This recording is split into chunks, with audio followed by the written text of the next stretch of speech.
Hi, ഇതുവരെയുള്ള ജീവിതത്തിൻ്റെ അനുഭവിച്ചതിൽ ഏറ്റവും മനോഹര നിമിഷങ്ങൾ തന്നിരുന്നവർക്ക് ഇപ്പോൾ നമ്മളെ വേണ്ടാതായിരിക്കുന്നു. ഇവിടെ പതറി നിൽക്കുകയല്ല വേണ്ടത്, അന്തം വിട്ട് ചിന്തിക്കാതെ ജീവിതയാത്ര അവസാനിപ്പിക്കുകയല്ല വേണ്ടത്.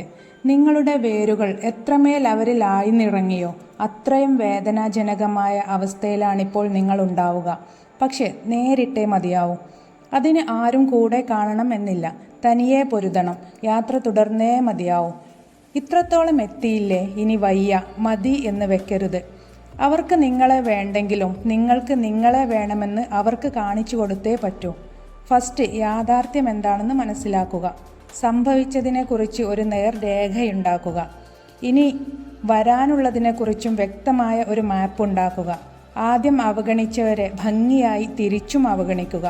എന്നാലേ ജീവിതം കുറെ കൂടി ഭാരമില്ലാതെ മുന്നോട്ടു പോവും. രണ്ടാമതായി, ഓർമ്മിക്കുവാൻ നിങ്ങൾക്കിടയിൽ ഒന്നുമില്ലാതാക്കുക.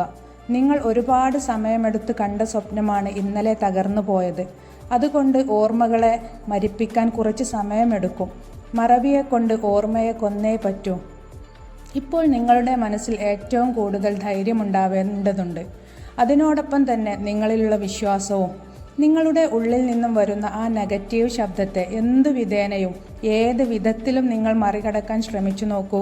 അപ്പോൾ മുതൽ ആ ചിന്തയുടെ ശബ്ദത്തിൻ്റെ പവർ കുറഞ്ഞു വരുന്നതായിട്ട് കാണാം. നിന്നെ വിട്ടു പോയവരോട് നിങ്ങൾ മനസ്സിൽ നന്ദി പറയണം. അപ്പോൾ പറയേണ്ട വാക്ക് ഇതാണ്: എനിക്ക് എല്ലാം നഷ്ടപ്പെട്ടു, പക്ഷേ ഞാൻ എന്നെ കണ്ടെത്തി. ഇത് നിരന്തരം പറഞ്ഞുകൊണ്ടേയിരിക്കണം. നിങ്ങൾക്ക് തനിയെ നിൽക്കാൻ സാധ്യമാവുന്നതുവരെ പറയുക. നിങ്ങൾ ജീവിക്കുന്നതും ജീവിക്കേണ്ടതും നിങ്ങളുടെ ജീവിതമാണ്, അല്ലാതെ നിന്നെ വിട്ടുപോയവരുടെ സൗകര്യത്തിനുള്ള ജീവിതമല്ല. നിങ്ങൾ ആദ്യം സ്വന്തം കാലിൽ നിൽക്കണം എന്ന് തീരുമാനിക്കുക. അപ്പോൾ അതിനുള്ള മാർഗങ്ങൾ തെളിഞ്ഞു വരും. സ്വന്തമായി സമ്പാദിക്കാനും സ്വന്തമായി കാര്യങ്ങൾ ചെയ്യുവാനും തുടങ്ങുന്നതോടെ നിങ്ങൾക്ക് എന്തെന്നില്ലാത്ത ഒരു പോസിറ്റീവ് എനർജി കൂടും. ഇത്രകാലം നിങ്ങൾ മറ്റൊരാളുടെ ആഗ്രഹത്തിനൊത്ത് തുള്ളുകയായിരുന്നു. ഇനി നിങ്ങളുടെ ആഗ്രഹങ്ങളും തീരുമാനങ്ങളും വഴി നടത്തട്ടെ.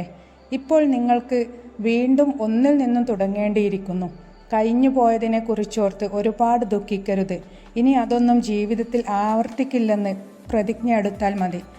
ഒരാൾ കാരണം നിങ്ങൾക്ക് ജീവിതം മടുത്തെങ്കിൽ ഇനി നിങ്ങൾ കാരണം മറ്റൊരാൾക്കും ജീവിതം മടുക്കാതിരിക്കട്ടെ. നിങ്ങൾക്കിപ്പോഴും ഒന്നും നഷ്ടപ്പെട്ടിട്ടില്ല.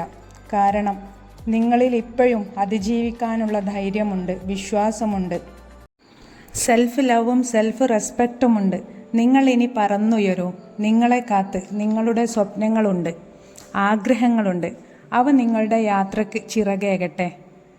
അവ നിങ്ങളുടെ യാത്രകൾക്ക് ചിറകുകൾക്ക് ശക്തി പകരട്ടെ. By motivation Malayalam.